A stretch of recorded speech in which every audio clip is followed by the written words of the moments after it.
Hello students, welcome to the online class of maths in Saint Peter's public school गुड़ागौड़ जी। इससे पहले वाले लेक्चर में हम लोग ने क्यूब रूट्स फाइंड किए थे, होल नंबर्स के भी, यदि होल नंबर्स मल्टीप्लाई में दे रखे हैं तब भी, और फ्रैक्शंस के भी, यानी होल नंबर्स को यदि डिवाइड में दिया है तब भी। यदि डेसिमल में दिया है तब भी क्या करेंगे हम, तब भी उसके क्यूब रूट फाइंड कर सकते हैं। कैसे? पहले उसका डेसिमल रिमूव करेंगे, डेसिमल रिमूव करेंगे तो वो किस में आ जाएगा, फ्रैक्शन में आ जाएगा, और फ्रैक्शन में आने के बाद में फिर से पहले वाले प्रोसेस के अकॉर्डिंग हम लोग उसको सॉर्ट आउट कर सकते हैं। अब इससे मैं आपको बता देता हूँ वैसे थोड़ा सा, जैसे फोर्थ क्वेश्चन पूछा, find the cube root of each of the following numbers. आपसे पूछा गया है 3.375, 3.375, इसका आपको क्यूब रूट लेना है, इसका आपको क्यूब रूट लेना है। तो बेटर होगा पहले आप इसका क्या करें, डेसिमल रिमूव कर लें। सो 3.375 को मैं लिखूंगा तो, और इसका क्या लेना है, मुझे क्यूब रूट लेना है, जिसको मैं पावर 1/3 में ले सकता हूँ। नेक्स्ट, इसका मैं यदि डेसिमल रिमूव करता हूँ तो ऊपर रहेगा मेरे पास 3375 and it's will be divided by, decimal remove करने पे 1000 आएगा। अब किसी को ये प्रॉब्लम हो कि ये डेसिमल रिमूव करने पे 1000 कैसे आया, तो थोड़ा सोच समझ के पूछिएगा। और इसके लिए मैंने आपको बताया कि 3375 इसका भी क्यूब रूट लेंगे और 1000 का भी क्यूब रूट लेंगे, और उसके बाद में जो आएगा उन दोनों को हम डिवाइड में ले लेंगे। ठीक है, सो आगे चलते हैं। पहले मैं ले रहा हूँ 3375 का क्यूब रूट, और उसके लिए मैं इसके प्राइम फैक्टर्स करूँगा। तो पहले देखता हूँ, देखें 2 से डिवाइड होता नहीं है, 3 से होता है कि नहीं होता है। सो पहले इसके डिजिट्स के सम फाइंड करता हूँ, कितना आता है, 7 + 5 12 + 3 15 + 3 18। इट मीन्स ये 3 से डिवाइड होता है। सो 3 से डिवाइड करने पे 1 1, 3 2 = 6 एंड 3 5 = 15। फिर 3 से करते हैं, 3 से करने पे 3 3 = 9, 2 3 7 = 21 एंड 5। फिर 3 से किया, सो 3 1 = 3, 3 2 = 6 एंड 3 5 = 25, ये आएगा। अभी ये 3 से डिवाइड होता नहीं है, बिकॉज 1 + 2 = 3 एंड 3 + 5 = 8। तो अब ये किससे डिवाइड होगा, 5 से होगा, क्योंकि यूनिट डिजिट पे 5 है, तो 5 से डिवाइड होना ही है। 5 से करोगे तो 25 टाइम्स, फिर 5 से किया तो 5 टाइम्स, और फिर 5 से किया तो 1 टाइम। ठीक है, अब आप 3375 को कैसे लिख सकते हैं, आप लिख सकते हैं 3 × 3 × 3 × 5 × 5 × 5, या फिर 3375, इसको आप लिख सकते हैं 3 का होल क्यूब × 5 का होल क्यूब। और जब आपको इसका क्यूब रूट लेना है, सो 3375 का क्यूब रूट, और इधर आप लिखेंगे 3 का क्यूब रूट × 5 क्यूब का क्यूब रूट, और आपका आंसर आएगा 3 × 5 विच इज इक्वल टू 15। ठीक है, ये कैसे किया पता होना चाहिए, ऐसे क्वेश्चंस की हमने प्रैक्टिस की है। अब हम क्या करते हैं, 1000 जो है उसका भी क्यूब रूट फाइंड करते हैं। तो 1000 का क्यूब रूट फाइंड करने के लिए पहले इसके प्राइम फैक्टर्स करेंगे। सो 2 से किया तो 500 टाइम्स, फिर इसको 2 से डिवाइड करेंगे, सो 250 टाइम्स, एंड फिर 2 से किया तो 125 टाइम्स। अभी इसको 5 से फिर डिवाइड करेंगे, सो 25 टाइम्स, फिर 5 से किया 5 टाइम, एंड फिर 5 से किया तो 1 टाइम। सो यहाँ से अपने पास मैं सीधे लिख रहा हूँ, क्योंकि इसका क्यूब रूट हम लोग बहुत बार कर चुके हैं। सो 1000 का क्यूब रूट क्या आ जाएगा मेरे पास, वो आएगा 2 × 5, जिसको हम लिखेंगे 10। ठीक है, हमारे से पूछा था find the cube root of 3.375। तो यहाँ से मैं इस इक्वेशन से तो इस क्यूब रूट की वैल्यू ले लेता हूँ जो कि 15 है, और यहाँ से सेकेंड इक्वेशन से मैं 1000 की क्यूब रूट की वैल्यू ले लेता हूँ जो कि 10 है। तो फाइनल आंसर मेरा क्या आना चाहिए यहाँ पे, 15 / 10, और 15 / 10 कितना होगा, 1.5। ये आपका रिक्वायर्ड आंसर होगा। सो क्लास मैं सोच रहा हूँ कि हम लोगों ने क्यूब रूट फाइंड करने की प्रैक्टिस अच्छे से कर ली है, और भले ही होल नंबर दिया है तो ये होल नंबर्स को मल्टीप्लाई में दिया है, तो ये होल नंबर्स को डिवाइड में दिया है। इसका मतलब हुआ आपको फ्रैक्शन दिया है, डेसिमल दिया है, तब भी आप उसको फ्रैक्शन में लेके और सोल्व कर सकते हैं। ठीक है, हो गया क्लियर सबको?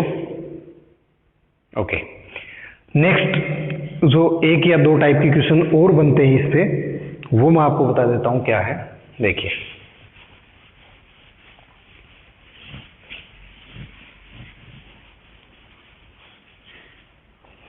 नेक्स्ट क्वेश्चन पूछ रहा है multiply 8575 by the smallest number so that the product is a perfect cube, find the cube root of the product so obtained.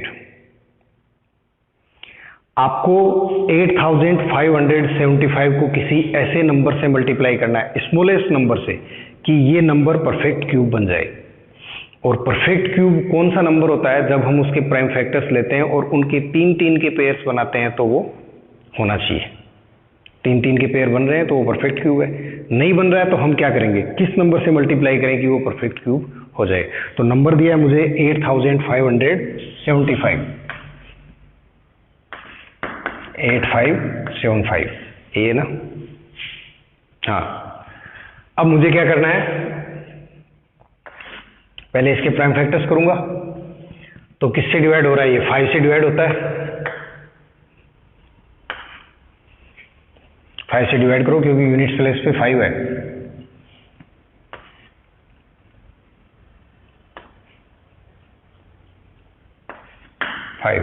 फिर 5 से डिवाइड हो रहा है। अभी ये 5 से डिवाइड नहीं होगा, तो किससे डिवाइड हो रहा है? 3 से नहीं होता, 6 से भी नहीं होगा, 7 से ट्राई करो। सो 7 से डिवाइड होने पे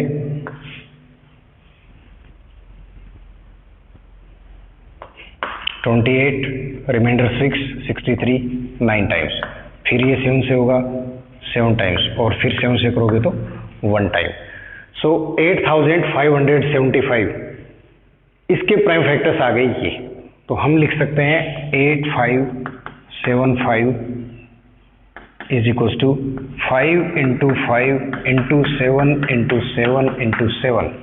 तो यहाँ आप लोग देख रहे हैं क्लास कि 7 के जो है वो तो पेयर बन रहे हैं 3 में, ठीक है, बट ये नहीं हो रहा है। इसको यही लिखा जा सकता है 5⁻² इंटू 7⁻3।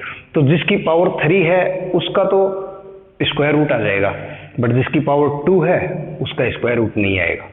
तो मुझसे ये पूछा जा रहा है, या आप लोगों से ये पूछा जा रहा है क्वेश्चन में, कि मैं इस नंबर को किस नंबर से मल्टीप्लाई कर दूं, किस नंबर से मल्टीप्लाई कर दूं कि ये परफेक्ट स्क्वायर बन जाए। तो अभी इसका परफेक्ट स्क्वायर रूट आ नहीं रहा है। तो इसको देख के आपको क्या लग रहा है? 7 के तो पेयर्स बन रहे हैं, 5 के पेयर्स नहीं बन रहे हैं। कब बन सकते हैं? जब मैं इसको 5 से मल्टीप्लाई कर दूं तो बन सकते हैं, क्योंकि 2 बार तो 5 अपने को दिया ही है, एक बार और मल्टीप्लाई कर दें तो आंसर आ जाएगा हमारे पास, ठीक है। सो मैं यदि यहाँ 5 से मल्टीप्लाई करता हूँ, यानी 1 टाइम और कर दूं, तो यहाँ तो क्या बन जाएगा? Power 3, okay. बट यहाँ भी क्या करना होगा? जब मैं राइट हैंड साइड में 5 से मल्टीप्लाई कर रहा हूँ तो लेफ्ट हैंड साइड में भी करना होगा। इट मीन्स ये वो नंबर है, कौन सा? 5, जिससे मल्टीप्लाई किया जाए तो ये एक परफेक्ट क्यूब होगा। और फिर हमसे पूछ रहा है कि जब वो नंबर आ जाए तो उसका परफेक्ट क्यूब क्या होगा, सॉरी क्यूब रूट क्या होगा। सो आप लिख सकते हैं, एक आंसर तो ये हुआ आपका 5 इज द रिक्वायर्ड नंबर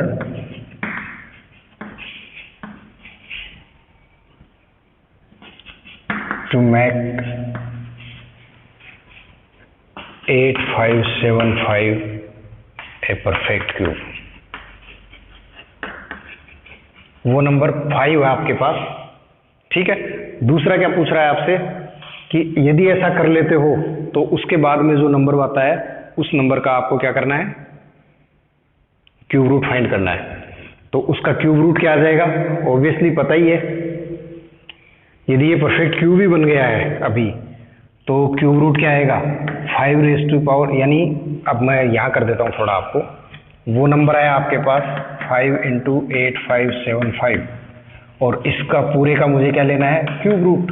तो मल्टीप्लाई करके देखने की जरूरत नहीं है टाइम वेस्ट करके।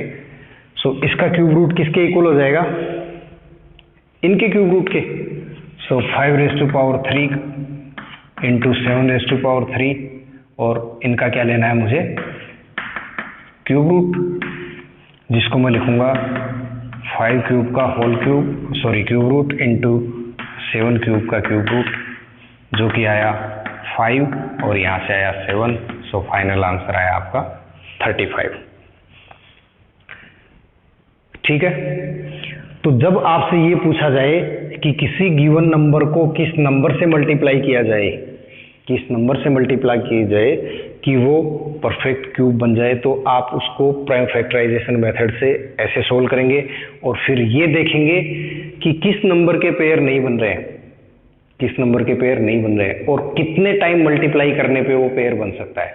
तो यहाँ मेरे को साफ लग रहा है कि 5 × 5 दिया है, मेरे पास एक 5 और होता है यहाँ मल्टीप्लाई में, तो इसका पेयर बन जाता। सो फाइनल आंसर मेरा क्या हुआ, वो नंबर 5 है, उससे मल्टीप्लाई करते ही ये परफेक्ट क्यूब बन जाएगा। और जब परफेक्ट क्यूब बन गया तो उसका क्यूब रूट भी लिया जा सकता है, और उसका क्यूब रूट आप इस तरीके से फाइंड कर सकते हैं। एक तो ये हुआ। दूसरा आपसे ये पूछा जाए, वैसे अगले क्वेश्चन में दिया है, और वो क्वेश्चन कह रहा है कि divide the number 1,39,968 by the smallest number so that the quotient is a perfect cube. Find the cube root of the quotient as obtained. जो quotient आएगा उसका आपको क्यूब रूट भी फाइंड करना होगा। ठीक है। तो सबसे पहले तो आपको ये फाइंड करना है कि मैं इस नंबर को किससे डिवाइड कर दूं, किससे डिवाइड कर दूं कि ये एक परफेक्ट क्यूब बन जाए। तो उसके लिए देखिए क्या करेंगे। अब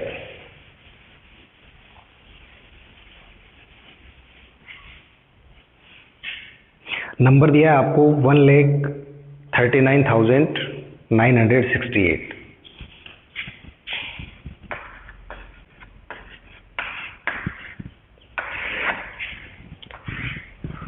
तो सबसे पहले तो हम क्या करेंगे, इसके प्राइम फैक्टर्स करेंगे।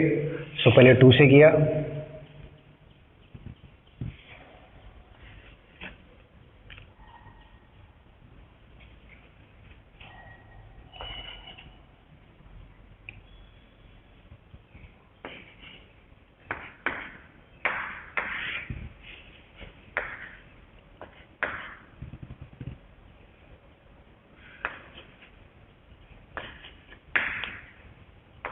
फिर 2 से करेंगे,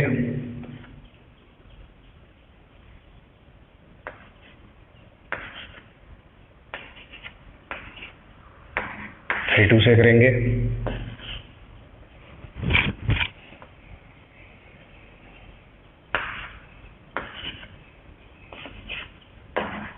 फिर भी 2 से हो रहा है,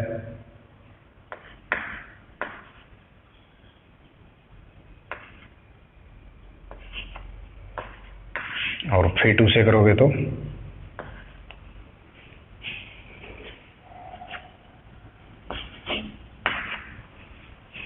ठीक है। अभी ये 2 से तो डिवाइड हो नहीं रहा, तो 3 ट्राई करते हैं। 2 + 1 3, 3 + 7 10, 18 हो रहा है। सो 3 से डिवाइड करने पे 7 टाइम्स,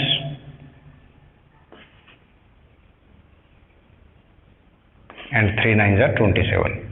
फिर 3 से कर दो, एंड फिर 3 से कर दो, 81। 81 भी 3 से डिवाइड होता है। सो 3 से करने पे आएगा आपके पास कितना, 27। फिर 3 से करोगे 9, फिर 3 से करोगे 3, और फिर 3 से करोगे 1। तो ये आपके पास प्राइम फैक्टर्स आ गए किसके, 1,39,968 के। So 1,39,968 can be written as 2 into 2 into 2 into 2 into 2 into 2, ठीक है, into 1 2 3 4 5 6 7 times. So 3 into 3 into 3 into 3 into 3 into 3 into 3। यहां अब आप लोग देख रहे हो, इसको मैं लिख सकता हूं 3 3 के पेयर बनाऊं, ये भी बन रहा है, ये भी बन रहा है, इसका भी बन रहा है, इसका भी पेयर बन रहा है, बट ये 3 ऐसा है जिसका पेयर नहीं बन रहा है।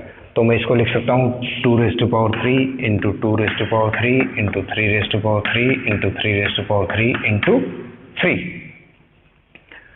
तो देखो यहाँ 2 का पेयर बन गया, इसका क्यूब रूट लूंगा क्योंकि इसकी पावर 3 है, इसका भी क्यूब रूट निकल आएगा, इसका भी क्यूब रूट निकल आएगा, इसका भी आ जाएगा, इसका भी क्यूब रूट आ जाएगा। बट ये 3 एक ऐसा नंबर है जिसका पेयर नहीं बन रहा है, तो इसका क्यूब रूट नहीं आएगा।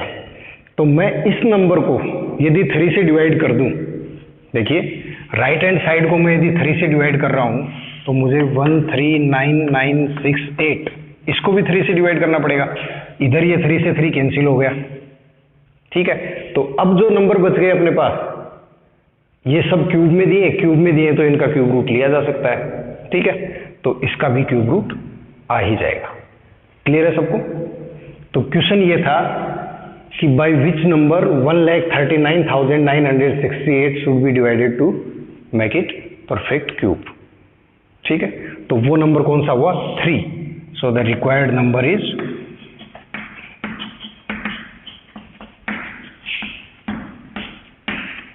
3।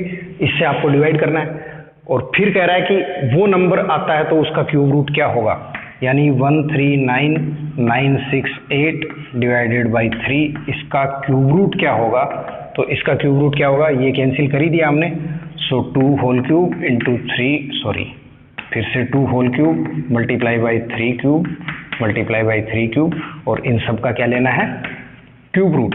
तो जब इनका अलग अलग क्यूब रूट लोगे, 2 क्यूब का क्यूब रूट लोगे तो यहाँ से निकल के आएगा 2, यहाँ से फिर 2 आएगा, यहाँ से 3 आएगा, यहाँ से 3 आएगा। सो फाइनल आंसर कितना आ गया? 2 2 जा 4, 4 3 जा 12 एंड 12 3 जा 36। ये इसका क्यूब रूट आ गया, ठीक है। तो आया समझ में? ये क्वेश्चन और इससे पहले वाला क्वेश्चन, ये दोनों भी क्वेश्चन इंपॉर्टेंट थे। ये आपको समझ में आना चाहिए कि जब मल्टीप्लाई करने के लिए पूछ रहा है तब तो आपको ये देखना है कि कौन सा नंबर कम पड़ रहा है कि उस नंबर से मैं मल्टीप्लाई कर दूं तो वो आंसर हो जाएगा। और जब ये पूछा जाता है कि किस नंबर से डिवाइड किया जाए, तो आप ये देखो कि कौन सा नंबर आपके पास एक्स्ट्रा है जिसका पेयर नहीं बन रहा है, तो वो नंबर 3 है, तो ये 3 आपका फाइनल आंसर होगा, ठीक है। आज की क्लास के लिए इतना ही काफ़ी है, बाकी हम लोग नेक्स्ट लेक्चर में डिस्कस करेंगे।